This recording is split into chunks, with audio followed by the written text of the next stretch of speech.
Office থেকে এসে সেদিনকে বললোই, একটু চলো আজকে আমরা একটু বাইরে খাবো। এই রেস্টুরেন্টটা থেকে খুব সুন্দর লাগে। সল্ট থেকে বাইরেটা, মেট্রোটাও খুব সুন্দর লাগছিল। ওরিয়েন্ট, সিটি সেন্টারের ওরিয়েন্টটা খুব সুন্দর। আগে এটা হাঁস বলে একটা রেস্টুরেন্ট ছিল, এখন এটা ওরিয়েন্ট হয়ে গেছে। এদের ফুডও খুব সুন্দর। আমরা দুজনে মিলে গরমের মধ্যে চলে গেছিলাম, তাও রান্না করতে ইচ্ছে করছিল না বলে। গিয়ে আমরা চলে গেলাম ওরিয়েন্টে। এখানে ম্যাক্সিমাম ওরিয়েন্টাল খাবার দাবার, প্রতিটা খাবারই কিন্তু খুব সুন্দর। মাঝে মধ্যে এরকম করাই ভালো, রান্না বন্ধ করে দিয়ে বাইরে খেতে যাওয়া। সবসময় রান্না করতে মোটেও ভালো লাগে না। আর এখানকার অ্যাম্বিয়েন্সটা খুব সুন্দর। বাইরে এটা উইন্টারের সময় ভীষণ ভালো লাগে। এটা একটা ওপেন স্পেস আছে, ভীষণ সুন্দর লাগে এই জায়গাটা বসতে। এই রেস্টুরেন্টে একটু overpriced, but food is very nice. আর তার জন্য জমে যায়, মনটা খারাপ লাগে না বেশি হলেও। পরের দিন অফিস থেকে বেরিয়ে হাঁটা লাগালাম, হেঁটে হেঁটে চলে যাচ্ছি আমি চশমার দোকানে। আজকে আমার নতুন চশমা নেব। আগের দিন তোমাদের দেখিয়েছিলাম আমি চশমার দোকানে যাচ্ছি। আজকে আমি অফিস থেকে বেরিয়ে হেঁটে হেঁটে যাচ্ছি। প্রচন্ড চেষ্টা করছি রোগা হওয়ার, কিন্তু কিন্তু কিছুতেই পাচ্ছি না। মিষ্টি, তার মধ্যে আবার আমও এসে গেছে। আর মাঝে মধ্যে গরম বলে রাত্রিবেলা বাচ্চাদের আইসক্রিম খাওয়াবো বলে নিজেও খেয়ে ফেলি 1-2 চামচ। মিষ্টি যেদিন আমি ছাড়তে পারবো সেদিনকে আমি একেবারে জিরো ফিগার হয়ে যেতে পারবো। বাট মিষ্টি হচ্ছে আমার সব থেকে চরম দুর্বলতা। হয় না, এক একটা মানুষ এক একজনের কাছে হার স্বীকার করে, আমি হচ্ছে সেরকম মিষ্টির কাছে। মিষ্টি যেন সব খাবারের পরেই আমার লাগে। এই দেখো, এইটা হচ্ছে আমার নতুন চশমা। তোমরা বলো আমাকে কেমন লাগছে। এই ফ্রেমটাও আমার বউবাজার থেকেই কেনা, অনেক আগে কিনেছিলাম। জাস্ট ওরা আমাকে বানিয়ে দিল আমার লেন্সটাকে। বললাম যে লেন্স আমি সবসময় দোকান থেকেই বানাই, ভীষণ ভালো লেন্স হয়। পাওয়ারটা খুব সুন্দর, ঠিকঠাক ওরা করে। কখনো কোনো পাওয়ার নিয়ে আমার অসুবিধা হয় না। চশমাটা কেমন লাগলো বলো? Is a black and white, নিচটা হোয়াইট অ্যান্ড ওপরটা হচ্ছে black, and that is another cell frame. আমি প্লাস্টিক ফ্রেম, সেল ফ্রেম ছাড়া করতে পারি না অ্যাকচুয়ালি। মেটালে আমার অ্যালার্জি হয়। আজও আমি অনেক চশমা দেখেছি। আরেকটা ব্ল্যাক কালারের চশমা হয়তো খুব শিগগিরই আমি পাবো বলে আমার মনে হচ্ছে, বানিয়ে নিতে পারবো। বাট আমাকে বউবাজার দেখতে হবে, আমার স্টকে আর কোনো চশমা নেই, কোনো ফ্রেম কেনা নেই। সেই জন্য আমি সবকিছুই চাই বাড়ির সামনাসামনি হয়ে গেলেই ভালো। কিন্তু ফ্রেমের ব্যাপারে আমাকে যেতে হবে বউবাজার। কিছু জিনিসের জন্য আমাকে কিছু কিছু জায়গায় যেতে হয়। তোমরা বলো আমার এই ফ্রেমটা কেমন লাগলো? আমার তো খুব পছন্দ হয়েছে। পরে তোমাদের আমি দেখাবো ভালো করে, যেদিনকে ড্রেস করে আমি বেরোবো এই চশমাটা পরে, সেদিন তোমরা বলো। আজকে আমি অফিস থেকে ফিরছি টায়ার্ড, তাও ভালোই লাগছে। হ্যালো ফ্রেন্ডস, পূর্বা হাজির তোমাদের সামনে আবার। কেমন পছন্দ হয়েছে আমার ফ্রেমটা? আমি কিন্তু কোনো ব্র্যান্ডেড ফ্রেম ট্রেম পরি না। প্রচুর চশমা পরা বানানোর শখ, তাই জন্যে চশমার ফ্রেমগুলো আমি কিনি সব বউবাজার থেকে। আর যখন যাই তখন আমি অনেক কটা ফ্রেম কিনে আনি। আর যখন বানাই, যখন পয়সা রেডি হয়, কারণ লেন্সগুলো একটু দামি পড়ি, সেই জন্য চশমাগুলো ফ্রেমগুলো কম দামে কিনি। আর অনেকগুলো, এই ফ্রেমটা দেখছো, এটাও আমার কিন্তু বউবাজার থেকে কেনা। আর বানাই হচ্ছে ঘোষ অপটিক্যালস, আমার পাড়ার দোকান। আর জাইজের লেন্স দিই। আর যাতে কোনো লেন্সের মধ্যে যাতে কোনো রিফ্লেক্ট না হয় কোনো আলোর, ছবি তোলা, ছবি তুলতে গেলে বাজে দেখায় না, তার জন্য একটা অ্যান্টি গ্লেয়ার কোট দেয়। এই হচ্ছে আমার চশমার ফান্ডা। আমি দামি লেন্স, দামি ফ্রেম কিনিই না। আমার সব ফ্রেমই মোটামুটি 500-600 এরকমই, এর থেকে কমেও হতে পারে। ওখানে অনেকগুলো কিনি তো, এগুলো কম পাওয়া যায়। আর একটু ডিফারেন্ট টাইপের ফ্রেম করতে পছন্দ করি, একটু বড় ফ্রেম পছন্দ করি। উম, উম, দেখো, একটা জিনিস দেখছো, মানে মানুষ এখন কিন্তু বলতে পারবে না আমরা লোনলি, বিকজ আমাদের হাতের মুঠোয় পৃথিবী। সেই যে গানটা, পৃথিবীটা ক্রমে ছোট ছোট হয়ে আসছে, বোকা বাক্সের মধ্যে বন্দি হয়ে যাচ্ছে, বিখ্যাত গান। একদমই তাই, এখন আমাদের মোবাইলের মধ্যে পুরো পৃথিবী। কখনোই তোমার লোনলি ফিল হবে না। তুমি বন্ধুত্ব করতে চাও, বন্ধুত্ব করতে পারো। তুমি তোমার নিজের কিছু লিখতে চাও, তুমি লিখতে পারো। তুমি নিজে কিছু ভিডিও করে পোস্ট করতে পারো। আর তারপরে তুমি কিছু ডান্স করে দেখাতে পারো, তুমি রান্না দেখাতে পারো, তুমি কবিতা বলতে পারো, গান শোনাতে পারো। সারা দুনিয়ার লোক তোমাকে সেটা দেখবে, শুনবে। একজন না একজন হলেও তো তোর ভিউ করবে। আর সেটাই তোমার মজা, কে জানে ওখান থেকেই তোমার কপাল খুলে যাবে কিনা। কারণ এখন তো পুরো ওয়ার্ল্ড চলছে এই মিডিয়ার ওপরে। আমি শুনেছি এখন আম, তোর টলিউড বলিউড সব জায়গাতেই নাকি সবাইকে জিজ্ঞেস করা হবে। একটা ইন্টারভিউ করছিলাম সেদিন একজন আর্টিস্টের, সে বলছিল তোমার ইনস্টাতে অ্যাকাউন্ট আছে নাকি, তোমার প্রোফাইল কত ভিউয়ার্স, কত সাবস্ক্রাইবার, তোমার রিল কত লোক দেখে। মানে এগুলো শোনার পর তারপর হয়তো তোমাকে কেউ মিট করবে। বম্বেতে নাকি এরকম হয়। তো সে কারণেই সবাই আহ, এখন ওই ইনস্টা ফ্রেন্ডলি, তারপরে ফেসবুক ফ্রেন্ডলি, ইউটিউবার এরকম হয়েছে। এখন তো মানে প্রচুর লোক ইউটিউব করছে, যে যার মতন করে করছে। কেউ ট্রাভেল ব্লগ করছে, কেউ রেস্টুরেন্ট ঘুরছে, কেউ নিজের ঘর দেখাচ্ছে, কেউ আম, রান্না করছে, কেউ আমার মতন সবকিছু মিলিয়ে একটা কিছু করছে লাইফস্টাইলের ওপরে বা নিজের মনের কথা। তো ভালো বা খারাপ সবই আছে। তোমার যেটা দেখার ইচ্ছে হবে, কেউ পর্ন করছে, কেউ উম, অনেক রকম অনেক কিছু করছে। তো তুমি যেটাই করো না কেন, তোমার যেটা সরি ভালো লাগবে তুমি সেটা দেখবে। হাতে তো তোমার মোবাইল, তুমি যখন ইচ্ছে দেখো, যেটা ইচ্ছে থেকে তুমি বেরিয়ে যাও। হ্যাঁ, বাচ্চাদের ক্ষেত্রে একটু মুশকিল হয়। কারণ ওই বাচ্চাদের ওই বয়সটাই ভালো খারাপটা ওরা তো বোঝে না, যার জন্য ওদের ক্ষেত্রে একটু প্রবলেম হয়। আর এখন তো সব বাচ্চাদের হাতে মোবাইল দিতেই হয়। তারা বিভিন্ন জায়গায় টিউশন যাচ্ছে, বিভিন্ন প্রজেক্ট বানাচ্ছে, তো ওদের তো আরোই দরকার। ইন্টারনেটে ফর্ম ফিল আপ করছে। তো ওরাও আমাদের থেকে অনেক স্মার্ট হয়ে যায়, বরং ভালোই হয় ওদের। আমরা ছোটবেলায় অনেক কিছু ব্যাপারে জানতাম না, বোকা ছিলাম। তো ওরা এখন অন্তত সেই সব ব্যাপারগুলো অনেক অ্যাওয়্যার। তো যেটা বলছিলাম, তো লোনলিনেস ব্যাপারটা কিন্তু এখন অনেক কমে গেছে। তুমি ইচ্ছে করলে দেখো, স্কুলের বন্ধুদের মিট করছে, কলেজের বন্ধুদের মিট করছে। আহ, বরং অফিসের লোকেরা খুব কম বেরোয়। বিকজ কি হয়, অফিসের লোকেদের সাথে বেরোলে সেই অফিস নিয়ে আলোচনা হয়। বা আজকে যার সঙ্গে ভাবলাম খুব ভালো করলি, কালকে শুনলাম সে আমার পেছনে দিয়েছে ছুরি। তো সেখানে অফিসের লোকেদের সঙ্গে ওই 8 ঘন্টার পরে আর দেখা করতে ইচ্ছে করে না। উম, মানে এটা আমি আমার মতামত বলছি। বা আমি আমার সব পেশেন্টদের সাথে যখন কথা বলি, তাদেরও মতামত আমি একই রকম দেখি। আজকে একজনের সঙ্গে কথা হচ্ছে, উনি ওটাই বলছিলেন। আর জয়েন্ট ফ্যামিলি কনসেপ্ট যেহেতু এখন আর নেই, উম, সেই কারণে তোমার এইভাবেই বন্ধু খুঁজে নেওয়া যায়। স্কুলের বন্ধুদের সঙ্গে যখন আমি এখন মিট করি, আমার ক্লাস 1 2 3 4 এর বন্ধুদের সাথেও আমার এখনো যোগাযোগ আছে। উম, মাঝে অনেকগুলো বছর চলে গেছে, এখন সবাই মোটামুটি সেটেল। সেখানে এখন আর কম্পিটিশন, হিংসে, এই ব্যাপারগুলো থাকে না। থাকে না বললে ভুল।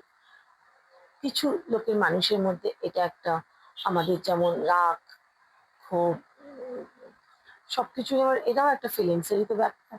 তো থাকে, তারা হয়তো চেঞ্জ হয় না। তো ভাবলো আমার হাজব্যান্ড হয়তো একটু কম, ও বেশি, আমি কম পোস্টে কাজ করি, ও একটু বেশি পোস্টে কাজ করলো, বা তোমার বাড়ির ভীষণ সাজানো গোছানো।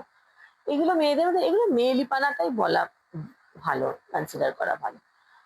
বা তুমি সিগারেট খাও, সে খায় না, তুমি ড্রিঙ্ক করো, ও করে না। তো সেগুলো নিয়ে একটুখানি হয়তো স্টেটাসটা হয়তো চেঞ্জ হয়ে যায়। আর তো সেই জন্য হয়তো একটু প্রবলেম হতে পারে। বাট সেটা হলেও সেটাও ম্যানেজেবল, বুদ্ধি দিয়ে সেটাকে ম্যানেজ করতে পারবে। সেই ম্যাচিওরিটি হয়তো এখন সবার এসে আছে। ব্যাপারটা হচ্ছে, সেখানে আমার মনে হয় এখন যারা ডিপ্রেশনে ভুগছে, আম, তারা কিন্তু ওদের ডিপ্রেশন নিজেরা এখান থেকে বেরোতে পারে ইজিলি। ডিপ্রেশন হলে কি হয় জানতো, মন খারাপ হলে আম, কি হয় মানে, ডিপ্রেশন অনেক ভাবেই হয়, অনেক কারণে হয়। অনেক সময় আমরা যেটা চাইছি যেটা পাচ্ছি না বলে ডিপ্রেশন হয়। অনেক সময় হয় উম, পাওয়ার পরেও আমাদের সেটা ভালো লাগছে না, তারপরেও অন্য কিছু ভালো লাগছে, সেটার জন্য ডিপ্রেশন হয়। তারপরে হচ্ছে তোমার জেনেটিক থাকে, তারপরে হচ্ছে তুমি স্ট্রেস নিতে পারছো না, অফিসের স্ট্রেস বা ফ্যামিলির স্ট্রেস, তার জন্য তোমার মন খারাপ হয়। এক্সপেকটেশনস থেকে মারাত্মক ডিপ্রেশন তৈরি হয়। আম, তুমি সবার মধ্যে থেকেও তুমি হয়তো নিজেকে আইসোলেটেড মনে করছো বা আউট অফ প্লেস মনে করছো, সেটা হয়। এটা ভীষণ হয় যেন বিয়ের পরে শ্বশুর বাড়িতে গেলে। তার কারণ কি, তখন তো মেয়েরা হয়ে যায় মাইনরিটি। আমি একটা ফ্যামিলি থেকে যাচ্ছি, আমি একা সেখানে, যেটা আমার হয়েছিল। ফ্যামিলি ওদের বাড়িতে বাবা মা শ্বশুর শাশুড়ি, আমার শ্বশুর বাড়ির কথা বলছি, সেখানে আমার হাজব্যান্ড, তার বাবা মা, তার দাদা বৌদি সবাই রয়েছে। আমি তো সেখানে একা।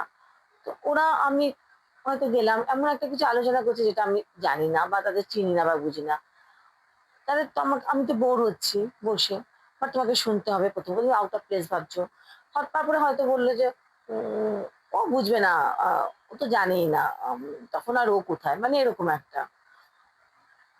তারপরে তোমাকে, ওরা হয়তো নিজেরা তোমার সামনে কিছু কথা বলবে না, ছেলের সঙ্গে মা আলাদা কথা বলবে, এই ব্যাপারগুলো ভীষণ হয়। তোমাকে ফিলই করানো হবে যে তুমি একটা আউটসাইডার। তো তখন ওটাকে আহ, একটা ডিপ্রেশনের দিকে যাওয়ার চান্স থাকে। মানে শ্বশুর বাড়িতে গেলে কি হয়, বিশেষ করে শাশুড়িরা করে, ছেলের সঙ্গে আলাদা কথা বলবার একটা টেন্ডেন্সি সবসময় তৈরি করে, বউয়ের সামনে কথা বলা যাবে না। হয়তো জীবনে কখনো ছেলের সঙ্গে এত কথা বলতো কিনা আই ডাউট, কিন্তু বিয়ের পরে তাদের প্রচুর ছেলের সঙ্গে কথা বলার থাকে।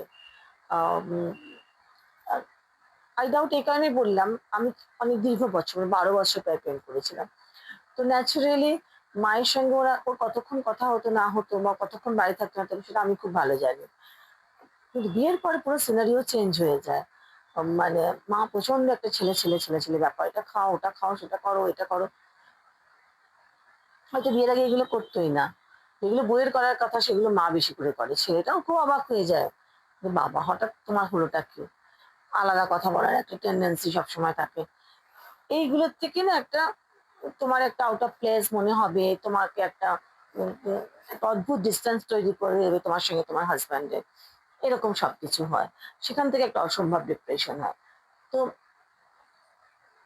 এখন অ্যাট দিস মোমেন্ট আমার মনে হয় এই ধরনের ডিপ্রেশন থেকে না বেরোনোর অনেক উপায় আছে, যেগুলোকে মানে আমরা চাইলে সেগুলোতে বেরোতে পারি।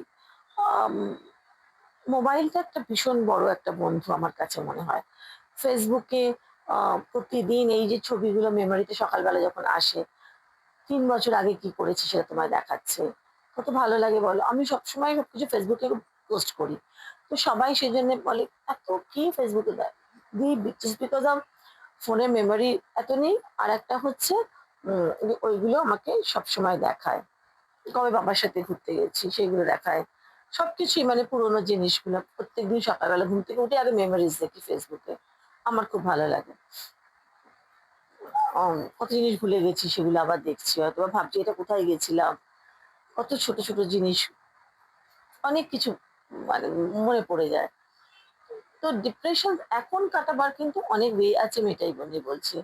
এখন আমাদের ফ্রেন্ড সার্কেল অনেক বড় হয়ে গেছে, এখন এত জায়গায় যাওয়ার আছে, এখন এত কিছু কর, আমাকে বইও পড়তে হবে না, তোমাকে গান চালাবার জন্য তুমি বাড়িতে গান চালাইলে অন্য লোক ডিস্টার্ব হবে, আমাকে সুবিধা গান শুনতে দিত না, এফএম চালানো দিত না, শ্বশুরে ভালো লাগে না, এখন তুমি এটা কানের মধ্যে লাগিয়ে নাও, নিয়ে তুমি গান শোনো রান্না করতে করতে।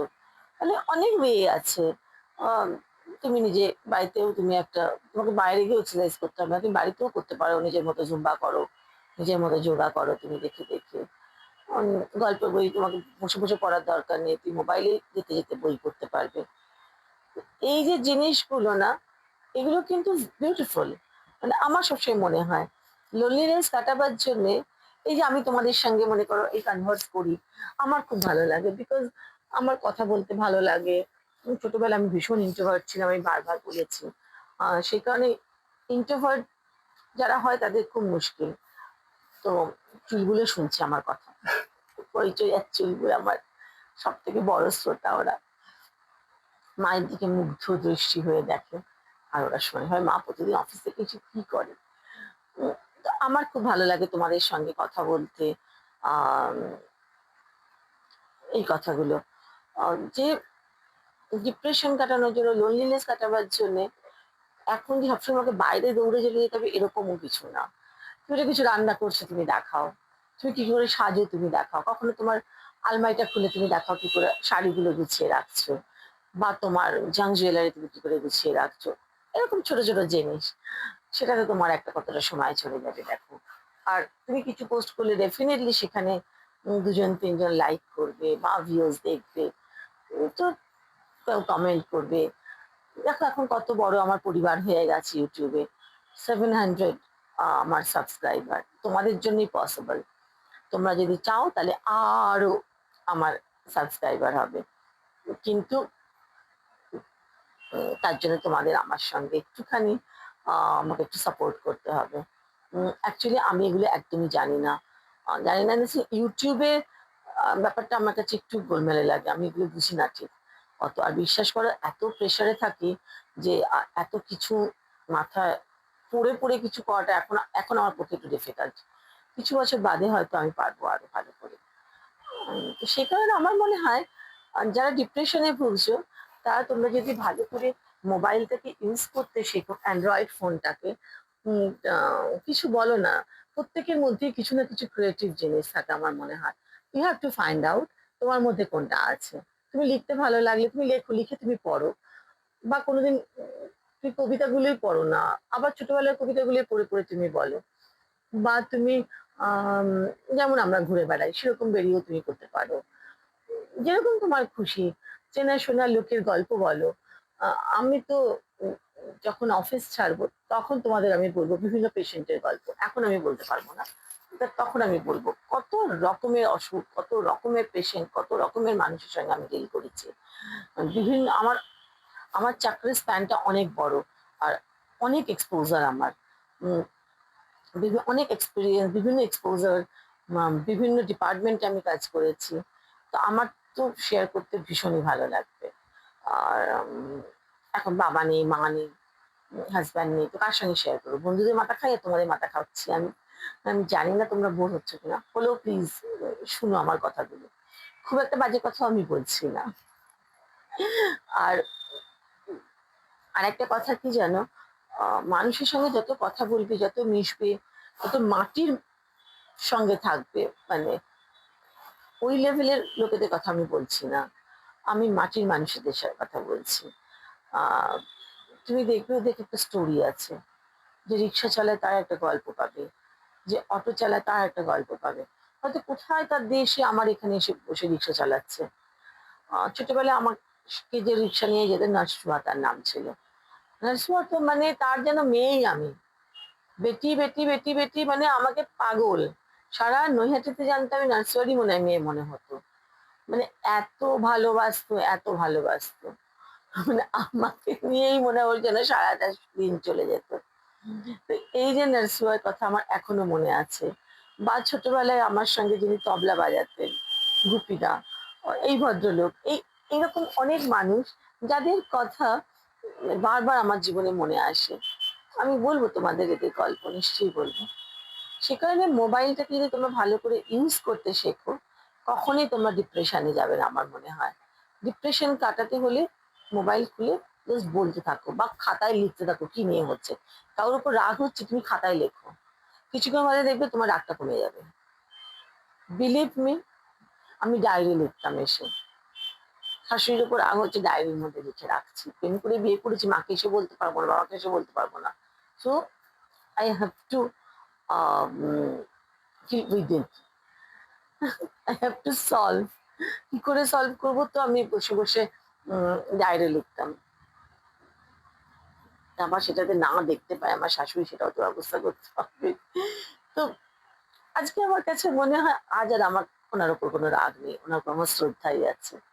আহ খুব ভালোই ছিলেন উনি, হয়তো ওনার জন্যে আমি আজকে হয়তো অনেকটাই মানুষ হতে পেরেছি। ঠিক আছে, চলো, ভালো লাগলে শেয়ার করো, আমার কথাগুলো শুনো, ভেবে দেখো যে আমি ঠিক বলছি কিনা। মন খারাপ করো না, সবসময় মন ভালো রাখতে হবে। মন ভালো লাগলে স্কিন গ্লো করবে, রিঙ্কেল আসবে না, ইয়াং লাগবে, আর কি হবে, অ্যাপিটাইট ভালো হবে। আর ছোট ছোট জিনিসে খুশি হওয়ার চেষ্টা করো, বড় জিনিসের মধ্যে কোথাও কোনো খুশি নেই। তুমি ইউরোপ বেরিয়ে যত খুশি না হবে, তুমি নিজের দীঘাতে বেরিয়ে অনেক বেশি খুশি হতে পারো, যদি মনটা তোমার ভালো লাগে, ভালো থাকে, আর তোমার বন্ধুরা যদি ভালো থাকে। চলো টাটা, বাই। পুজো আছে আজকে থার্সডে, আবার কালকে কথা হবে। চশমা ফ্রেমটা আমার কেমন হলো বলো। এটা না, দেখাচ্ছি, যেটা প্রথম দেখালাম সেটা। টাটা, বাবাই।